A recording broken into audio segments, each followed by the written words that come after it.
All right, everybody. Thank you for joining us on this recording today. We have got some of the top realtors from the BC Lower Mainland on this call today, and we're all here to discuss what's going on with the market.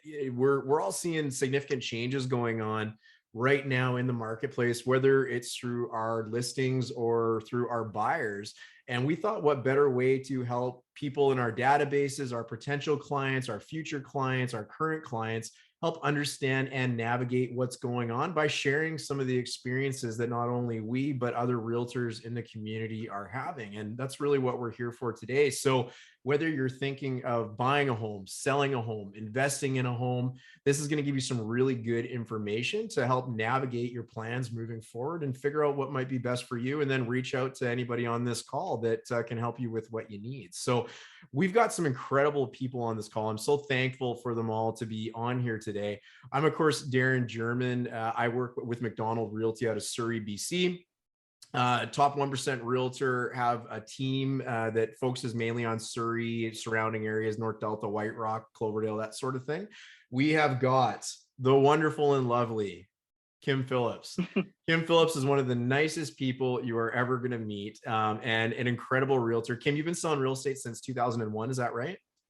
That's right. Yeah. Yeah, top 1% realtor team as well. And you focus primarily, it's kind of Surrey, Langley, Cloverdale type areas. Is that right, Kim? Yeah. Yeah. The Fraser Valley, Langley, Cloverdale, South Surrey. Yeah. Awesome. Yeah. So thank you, Kim, for joining us. We've got Steve Karash of Karash Real Properties. So Steve, you and I think started right around the same time. You're about 2007, 2008? 2008, you bet. So Steve runs a top performing real estate team as well. They do big volume. They focus mainly on the Surrey and surrounding neighborhoods as well. So Surrey, North Delta, White Rock, Langley. He'll drive out to Whistler if it's a really good listing. No, I'm kidding. He won't. But they run a great real estate team. Lots of awesome people on there, and very thankful to have you on the call as well, Steve. And then we've got our good friend, Mr. Keith Roy, who is a Vancouver realtor. He's here today to give us a little bit of a rundown on if they're seeing the same sorts of things happening in the Vancouver real estate market, put a little bit of a Vancouver spin on it.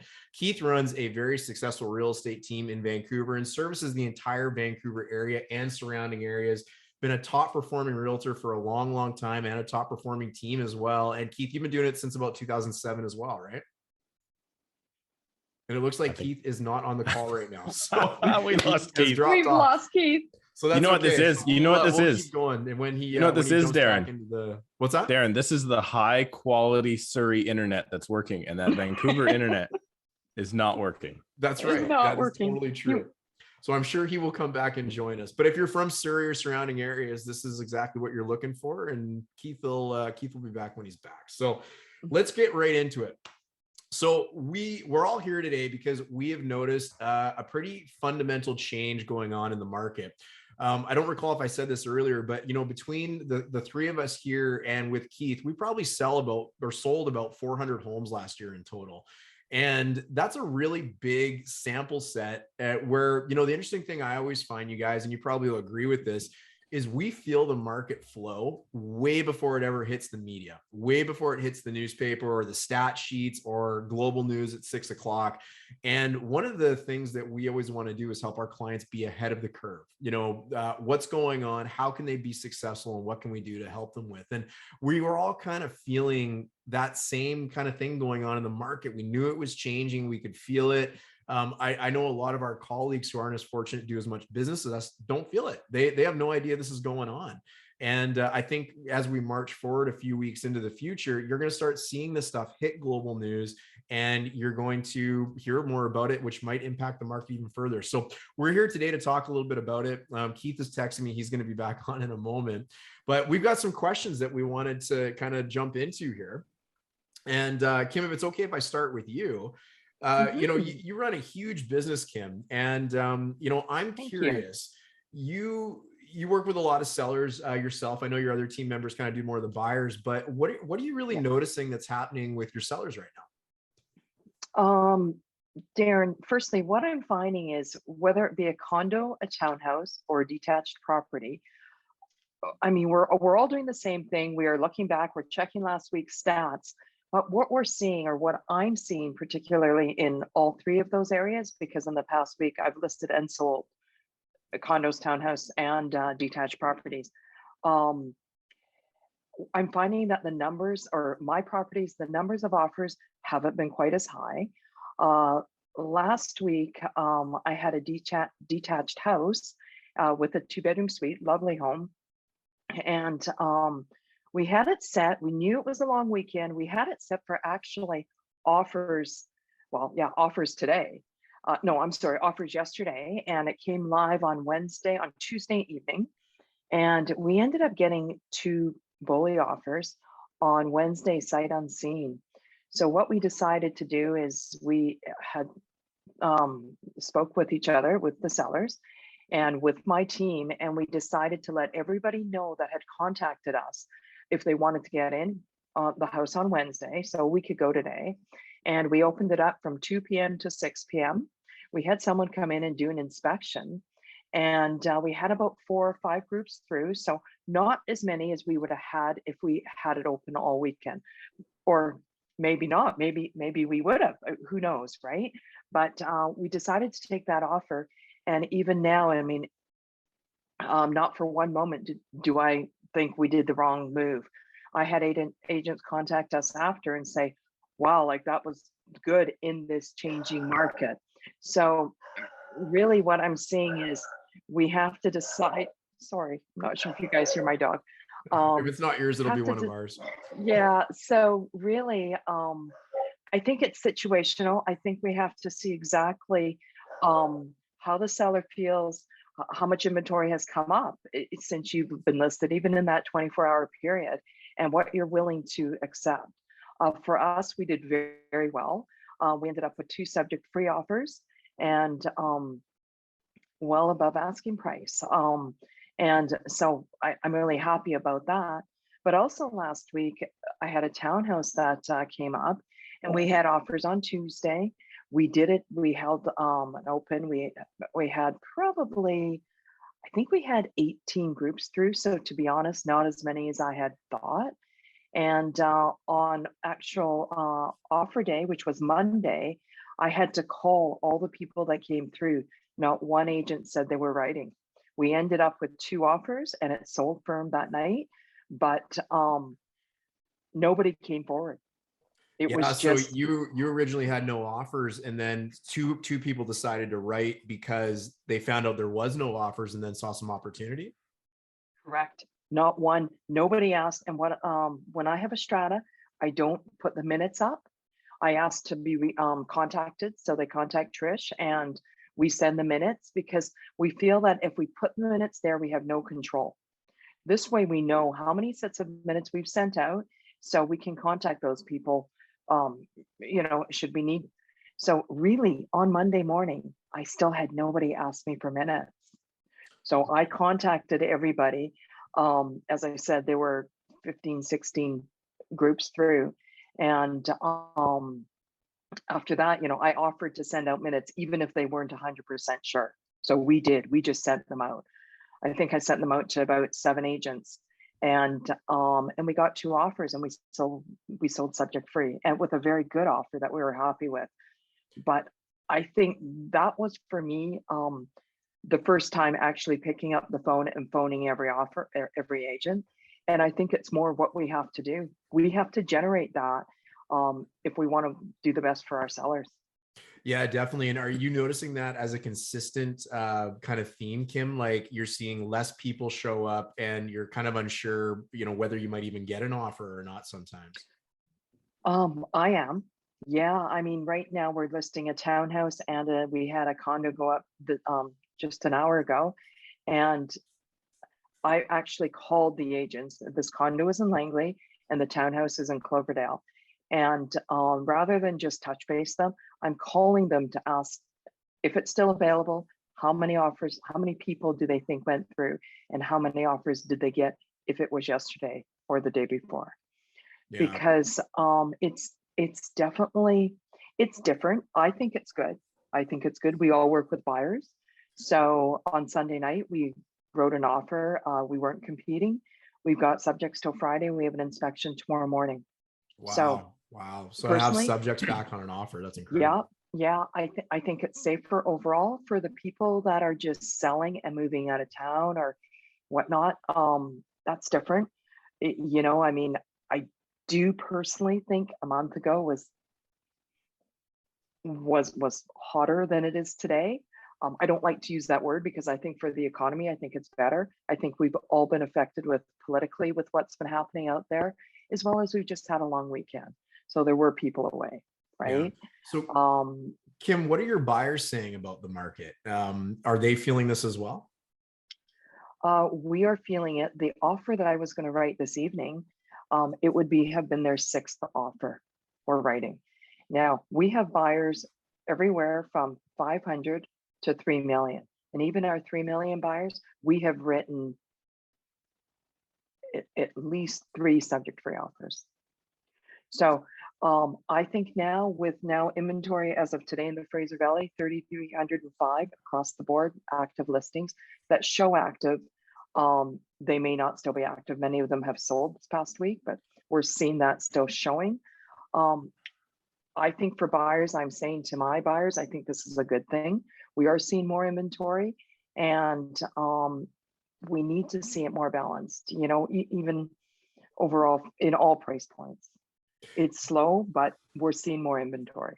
Yeah, and that's certainly going to help with the shifting market. And some of the statistics that you're referring to, Kim, the Fraser Valley Real Estate Board published for the end of January going into February, and sales were actually down from the month before by about 27%, and listings were up about 67%. So you've just made the gap bigger between what's really available. And I'm certainly noticing that buyers don't have to bend over backwards now to buy a home because they've got options. If someone's presenting offers on a Tuesday night, there might be 4 other places that are doing that, and the buyers are being thin out a little bit. So I know in my business, I'm seeing less people come through the listings. I'm seeing less offers come on the listings. They're still selling for great prices, but I'm always curious, that one buyer that won, what if they made a decision not to show up that night and go right on a different property? So I'm kind of curious about that transition. And for Steve and Chris, what do you guys have anything to add to the kind of like what you're seeing with your listings and whatnot? We're definitely seeing similar. Some listings are still a zoo, and some listings are less. We got out of the last 2 weekends, we've been bully offered, same as Kim, twice. We took it both times, actually. One of them was a phenomenal offer that was like, hey, this is the craziest thing I've ever seen, like, let's take it now. The other one was, we got an offer. It's a good offer. It's not crazy. It's not as high as we thought it would sell. However, we've got 4 showings. We don't have 34 showings. So the buyer doesn't know that, right? So it's our duty to say, okay, what is our best result? Because in the event that we go to offer date and we get no more showings, no more offers, we're actually going to probably sell for less than we would have if we took the bully offer. That's interesting. And Keith, what about you? I think I called you Chris, which is Steve's old partner. So Keith dropped out early in the Zoom and he's back now. So Keith, what about you? I assume that you're just talking to Steve as if he were Steve and Chris, and I was a separate person unto myself. About 2 weeks ago, I was describing the current market as the buyers were a bunch of zombies, and you would like keep chopping their arms off and their legs, and they just keep coming out. Like every week, there was just like 12 more people on every listing, and they were just unrelenting.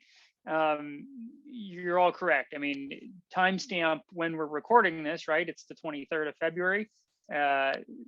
This is not evergreen content. This is today's information. It's slower this week than it was last week. Some of the buyers have just disappeared. They've just been like, forget it, we're done. We're taking a breather. Some of the buyers have realized that what they want is no longer available in their price range, and they're just not willing to sacrifice from a 2-bedroom to a 1-bedroom. It just doesn't make sense for them anymore. And then some of them have bought, and so they're gone. And other people are just kind of, they're still out there and they're playing the game, but they're like, there's 3 choices this week, not 1. And if there's 3 this week, that might mean there's 3 next week, and I'll wait for the 3 next week because none of these 3 are perfect for me. Yeah, definitely. Yeah, the choice is certainly changing the game, and probably in a good way for not only the market but also some buyers have a little bit of choice. Steve, I wanted to jump to you a little bit. What are your thoughts? Like, you primarily deal with the listings on your team. What are your thoughts for any of the sellers, home sellers out there, how they should maybe strategically start thinking about pricing their home? We've seen a big in a market like this where it's really quite busy, you see a lot of people choose to undervalue or underprice a home when it comes to the market. And the whole idea is you're going to get all the people that think that's what it's worth, and you're going to get the people that know what it's worth, and they're all going to put in bids. It's going to be a fairly quick transaction, a lot easier on the seller, and typically it's going to end up condition free, which is a nice result a lot of the times for the seller as well. So as we're starting to see this change, what are you advising your sellers, or where do you see it going that you'll be advising your sellers? I just lived this weekend, and I'll give you my example of exactly what went down. So we had a condo in city center, right? They're starting to be back what they were, dozens available each week. So you're looking at comparable 2-bed, 2-bath units. All of the sales are 6 to 610, all of them. The list prices vary from $399 to $550. Majority of list prices are $499. So I went to my guys. I said, listen, you got last 2 sales in the building are 602 and 602. So I'm all for pricing aggressively. For me, pricing aggressively at 602 and 602 is $599. 3 other listings came on the same week at $499. We had 4 showings, right? So I happened to show 2 of those showings happened to be when 2 of the other units were conducting an open house. None of those people booked showings on our listing, but there was a lineup of people to see $499. I just said, hey guys, they're not like, I literally, as I was there, I was like, well, I put out my open house sign in the hallway because it was literally like the unit across. And I was like, you want to come see this one too? So everybody's like, yeah, sure. And everybody understands that they're not going to sell that unit across for $499, but no one would book the $599. So they all came in and saw it. Now we ended up with 3 offers. 2 of those offers, and eventually the offer that got it, were scheduled showings, right? They were the serious people serious agents with the serious buyers that already booked the $599 because they knew not to play the game. The buyers are educated. The buyers are smart. I can't figure out why the agents are still playing this ridiculous game. Because as the market cools, you might not get that 600 offer next week when that guy is looking at his offers. By the way, he's looking at them in 10 days, not in 4 days, 5 days. He may only get 550, 560. He better make sure his client's okay with accepting that price. Now, we still got multiple offers, still got over the asking price, still set a new record high. I just don't understand why they went through the headache of 45 showings when there's not going to be a sale under $600,000 for that unit. Yeah, that's interesting. So are you a proponent right now of kind of listing it in and around where you think the value is, and just making it easier on your seller and still producing a great result, but still going to sell where it's worth? I think a lot of those agents are going to start to get burned and have really tough conversations, because just 2 weeks ago, we were seeing properties in Surrey listed for 1.7, getting offers at 2.1, and the sellers are rejecting those offers and relisting their properties at 2.5. This is a stupid selling strategy. This is stupid. It makes no sense. So if you wanted 2.5, come on at 2.499 and maybe something. No, I don't think the turnip truck is coming, but maybe. Right. But you're wasting everyone's time being listed at 1.7 and not accepting 2.3. Yeah. And I'm wondering for everybody else here too, have you had the experience of listing a property? I call it sharp pricing. So it's worth $1 million. You price it at where you think it's going to sell. And Steve, I bet you were feeling this too, sweating the entire weekend, being like, where is everybody? Did we do this wrong? Like, why is my phone broken? What's going on? You still had a great result, but way less people coming in, and it still worked out in the end, but strategy changed a little bit. You have to prepare yourself for the slowdown. Now, I still don't think we're at the peak. I think we've still got enough kind of froth and fluff there to keep us going for a little bit more.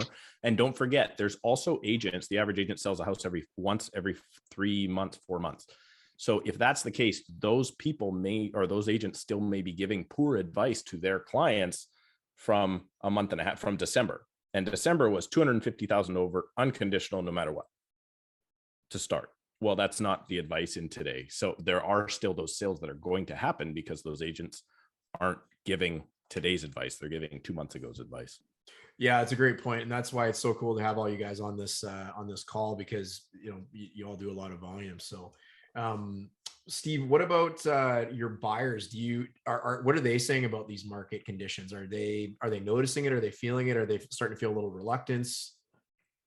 I'm noticing it because I'm getting less contact with buyers, right? Like I was up last month, 2 months ago, it was 3 or 4 new buyer meetings every week. Right now, it's like I haven't had one in 7 days. So that's the first sign, that the clients are still like, hey, I want to get the house. What do I got to do? And how do we get there?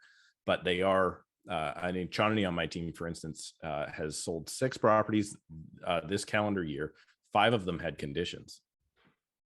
Wow. Right. So that is amazing that she can get to that spot. So I do see it coming off. I do see our buyers starting to go, maybe it's that one, maybe it's that one. Or for instance, they're jumping on the one that didn't get offers last night. So now they go and offer full price tonight. Maybe they can tie it up.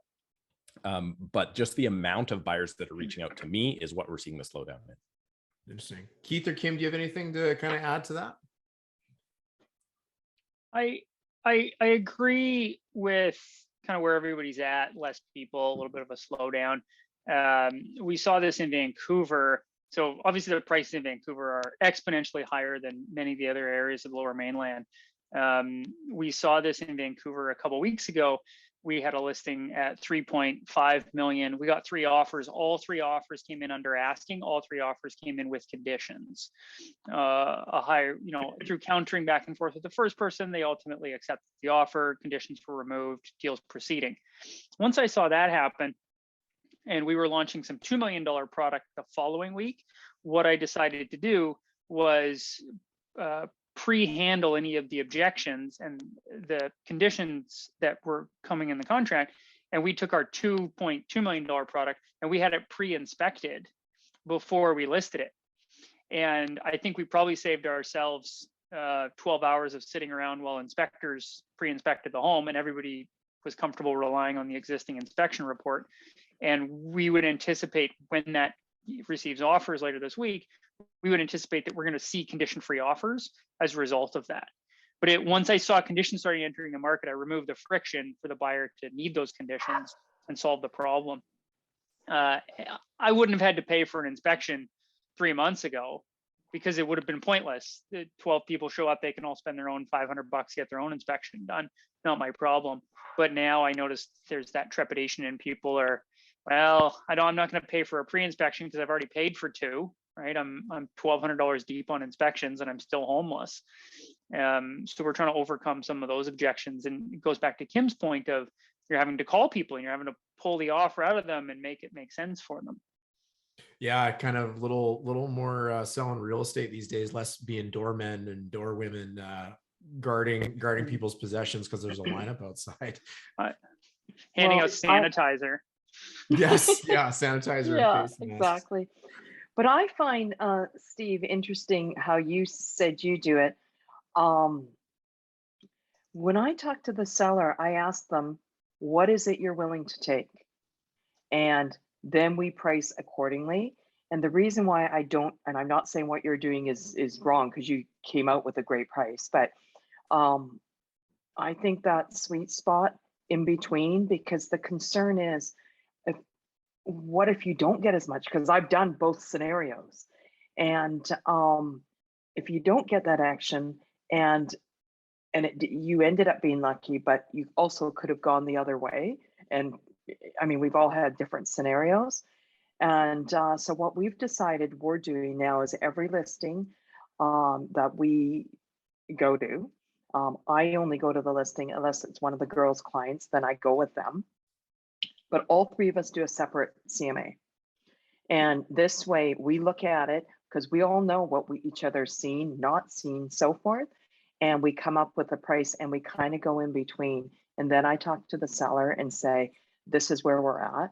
This is what I think. If we do it this way, if we price a bit lower, we tend to get more people. Because if all of the buyers and the buyers agents that don't know today's market, like the three of you do, then they are still thinking the other way. They're still thinking as you said, Steve, the 499. They had a slew of people because maybe those agents don't work as much as you do or know as much, right? So I think personally it's that happy medium, because I would be very nervous with 4 people through and 25 next door. But it is, at the same time, I've got an amazing listing. It's in Walnut Grove. It was listed 2.5 weeks ago. The day we listed, it's an adult complex. The day I listed, and I knew the comparables, I'd seen all the other ones with a separate client. 3 other listings came up in this complex. None of us knew. And you know what? I've got over $100,000 of upgrades. It's beautiful, and I'm still listed. So, and they're sold, and they don't have updates because they came in last. So this situation is different. I haven't gone through this. This is the first time in a long time this is happening. I've actually gotten it staged today. Should have done that at the beginning, but it was just tradespeople. It was just finishing the renos, and we chose not to. And now we've decided to Kim, do that. I think a lot of that's also going to be a result of the fact that on February 1, the Fraser Valley board was at 2,030 listings. And today it's at over 3,200 listings. So you've seen more than a 50% increase in activity or competition. Right? So that's what's going to continue to happen, or at least in the Fraser Valley. I'm not sure about Vancouver. Let me make some, let me put a different number on this. On January 15th, I had 2 listings. Today I have 13 listings. Mm-hmm. I'm one of 10,000 agents who actually list homes. The listings are coming, and ours are all in varying degrees of launch, right? Some are receiving offers this week. Some have been on the market for a couple of weeks. Some are getting staged and photographed and everything right now. But the inventory is coming. People are moving again. The action's out there, and that will temper the activity. I'm no longer recommending the launch on Tuesday, showings on the weekend, offers the following Tuesday formula. That ended this week for me. I'm now at the price it accurately, get it on the market, take an offer if it comes your way formula. Because I want to catch that agent that we've been talking about. We've really been talking about the agent who doesn't know the market because they haven't had a listing since November, which is a very realistic scenario for those of you who are watching. There's a lot of agents who haven't listed a home in months, let alone sold one. And I want that agent to come in with their buyer and say, you have to buy this now. Because they don't realize I've only got maybe one other group coming to look at the house. I want them to think I'm going to have a lineup, and I want them to buy it before the lineup doesn't show up. That's my new advice this week. It's changed. That's interesting. And I wonder if you guys have had this experience too, where you're just getting sent offers, because not every realtor is doing volume in this marketplace or even a sale yet in this marketplace. And I'm getting offers sent to me on my listings. There's one a couple of weeks ago, I call it the $75,000 mistake, because we weren't in multiple offers. I never suggested that we were in multiple offers, and I had an email sent to me with an offer on it that was $75,000 over asking price in no competition. And a simple phone call from that realtor could have completely changed the deal, right? Financially for their clients. So not only am I seeing a lot of people put these offers in like that, but Keith, you made a point too that's interesting. The whole offers on Tuesday night thing. Well, you've got 6 other people that are doing the same thing for similar style properties now. So you're just kind of splitting the playing field up, and you might not be the prettiest house on the block at that time or the best deal or whatever that might be. So we made the decision that we started doing either afternoon presentations or changing the date or even taking offers as they come, because you don't want to split that playing field up and lose that opportunity for your seller to get a really good offer from the highest bidder. Keith, I'm curious for you. So You seem like you're kind of echoing a lot of what's happening in the Fraser Valley market. Would you say your experience generally with both sellers and buyers in Vancouver is the same, similar? What would you say? Yeah, it looks like, again, in the last two weeks ago, it was rocking and rolling, and then there was a couple signs of cracks, and now it's really leveled out this week. There's more volume, there's more choice. Buyers are more discerning about what they're willing to purchase or not. And I'm hearing multiple offers that didn't happen, or multiple offers that were one or two offers when they were expecting multiples and they only got one or two when it finally happened. The difficulty has been consistently pricing. And I'll share this information with our viewers and the rest of you that I have on pricing. If you believe that you can work off comparable properties from December, you're wrong. We are in a fundamentally new market, and it's been fast moving. This market's gone through a whole up, down, sideways cycle in 6 weeks. It's just been fast and furious. So somewhere around December 15th, the real estate market slowed down, as it always does for the Christmas season. Realtors went on holiday, buyers and sellers went on holidays, everybody shut down. During that 3 or 4 week period, we entered into a black hole. And in that time, 21 days of human time passed for realtors, but somewhere between 4 months and 10 years of real estate time passed. And everything you believed to be true from December did not hold true in January. And that's where we saw all the crazy prices, where it was like, hold on, last year you couldn't give that house away, that condo away for $350, and this year it's selling for $440, like in a matter of 3 months later. It's because we had no comparables in January. When you're pricing your home in February, or now we're getting into March, you should only be looking at comparables from January and February. And I'm going to suggest that you should be at or slightly below those sales. I don't think we're on a continued trajectory. That 6 weeks of exponential growth is coming to an end. I don't think we're in for a plummet, because there's $300-500 billion of money sloshing around the economy that just raises the price of everything. Your groceries are up, so is the price of your real estate. But I don't think you should be pricing for exponential growth, nor do I think you should be looking at last year for pricing.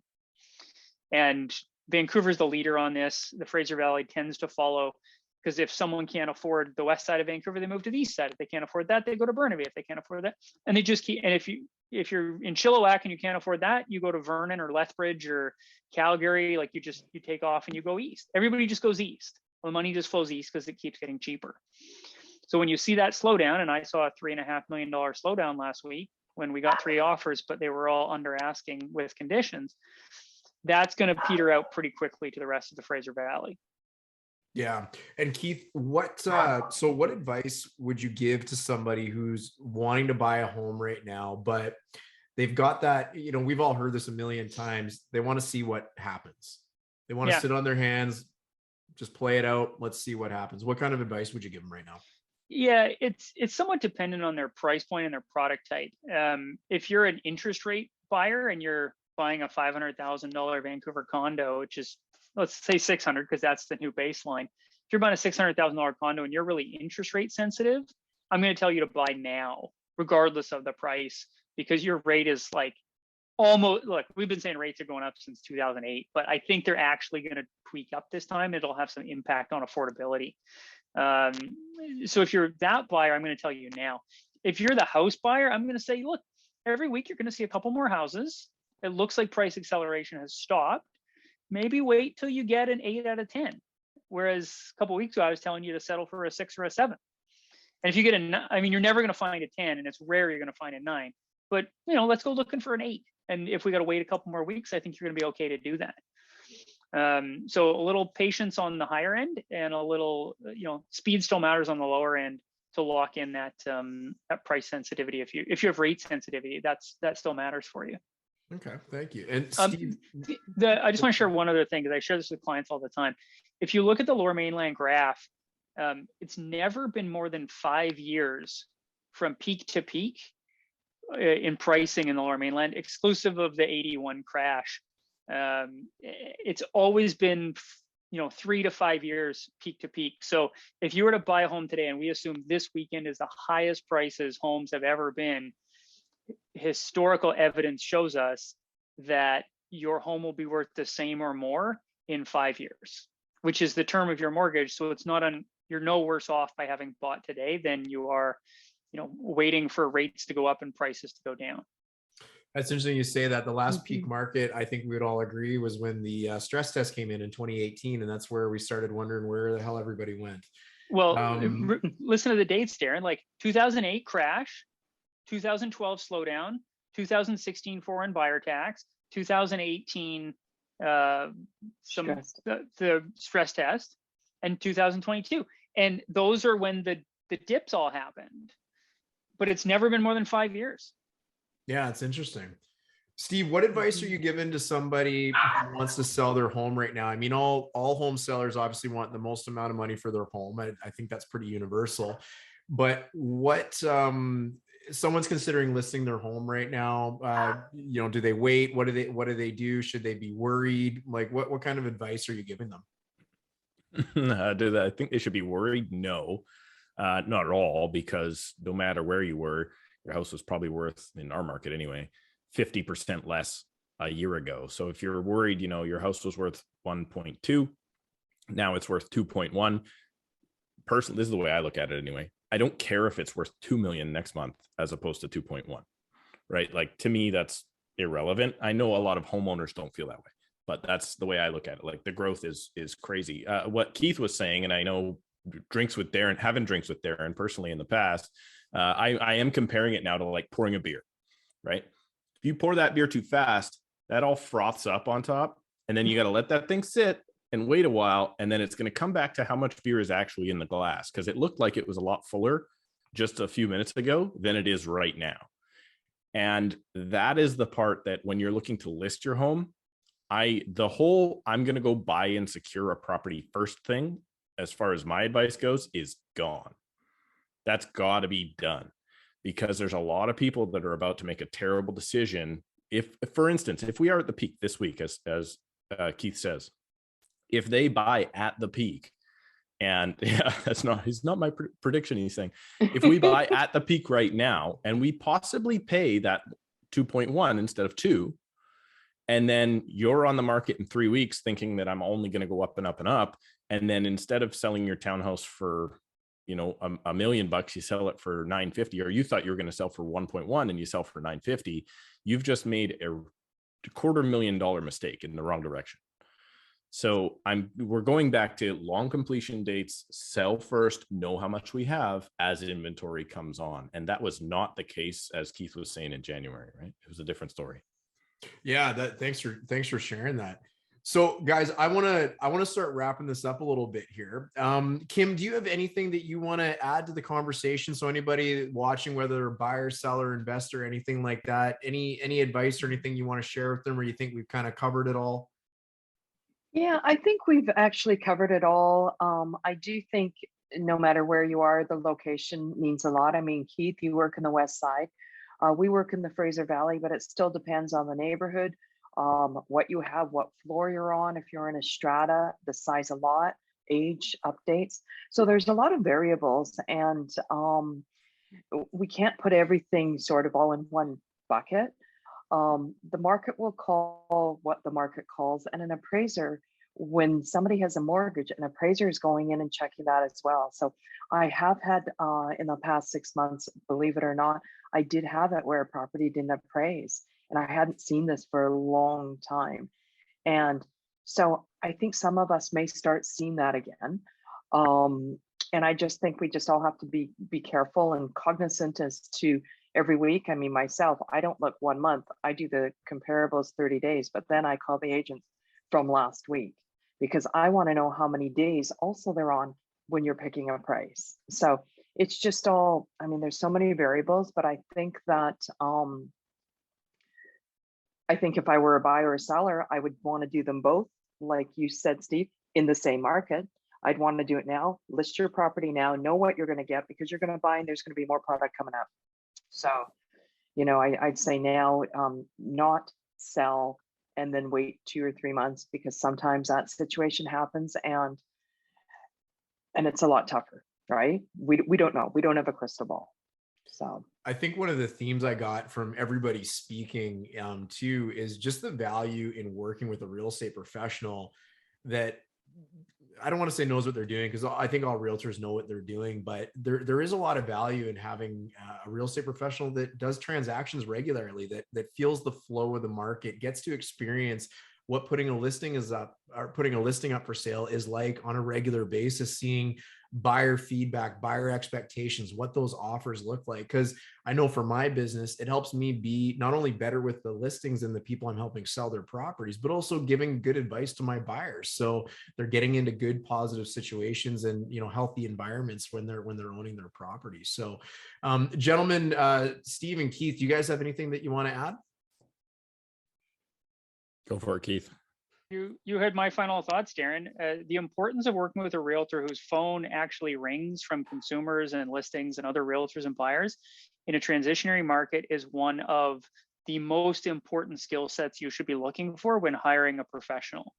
There's a lot of really diligent individual agents out there who, you know, sell 4 to 6 homes a year. But when you're in a transitionary market like this and you don't know what's happening on any given week, you don't want to be the guy who overpaid, like the one who bought Darin's listing for $75,000 more than he had to, because he just assumed he was in multiple offers. Like, don't put yourself in that position. Hire someone who is doing enough transactions that they know what's going on any given day. It's important, and it's really important in this market. Certainly interviewing your agent is important, and asking all the right questions. I think if you jump on any of our websites, we've got the questions you want to ask when you're hiring a real estate professional. So Steve, final word from you, and then we're going to ask everybody to let all the viewers know where they can find you and look you up.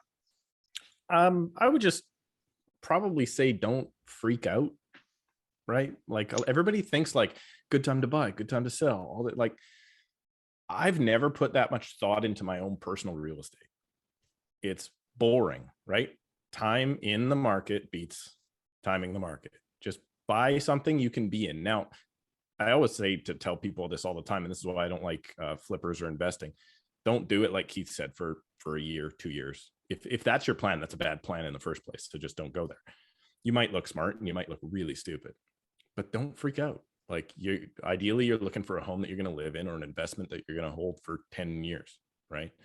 Your investment will be sound as long as you're not trying to make a quick buck or something like that. So I would just say, you know what, find the right place. I'm glad that there's now opportunity that is the right place, as opposed to we got to buy this stinker and make it the right place like we had to do for the last 3 months, right? Yeah, that's great advice, Steve. You've dropped some good Steve-isms, I'm going to call them on this video. So I'm going to add my own. I like to think of real estate like the tide, and we've all heard the saying that a rising tide brings up all boats. And and even if the tide goes lower, it's going to bring all boats down. And for anybody that's watching, it's all relative. And I think one of the most important things that I could suggest is if you're selling in a relative market, the key thing is you have to be in the market to be able to participate in that. So don't try and time the market if you're a first-time home buyer, as Keith talked about with the different peaks and values and whatnot. You're going to hold that property for a long time, and you want to get in the market, because you certainly can't participate in it if you're not actively in it. So Darin, yeah. I always thought of buying real estate as like riding the bus. So it's just to add this in there. It's just that little bit different. But sometimes you're waiting for the bus and it comes and it's full and you can't get on. And then sometimes 2 buses show up at the same time and you don't know which one to get on. And sometimes you get on the bus and it smells bad and there's a bunch of terrible people sitting next to you. But eventually you'll get on the right bus and you'll get where you need to go. And that's what buying a home is like in the Lower Mainland. That's a perfect way of summing it up. And sometimes that bus floats, apparently. Yeah. Kim, my friend, if for anybody watching, if they want to track you down, how do they get a hold of you? Where do they go to find you? You could Google me, Kim Phillips, Personal Real Estate Corporation, or Kim Phillips Team. I'm on there. I've got a website. I work at Remax Treeland Realty in Langley. And my number is 604-537-4281. And I'd love to hear from anyone or work with any of the three of you. Thanks, Kim. Steve, what about you? Where can people find you?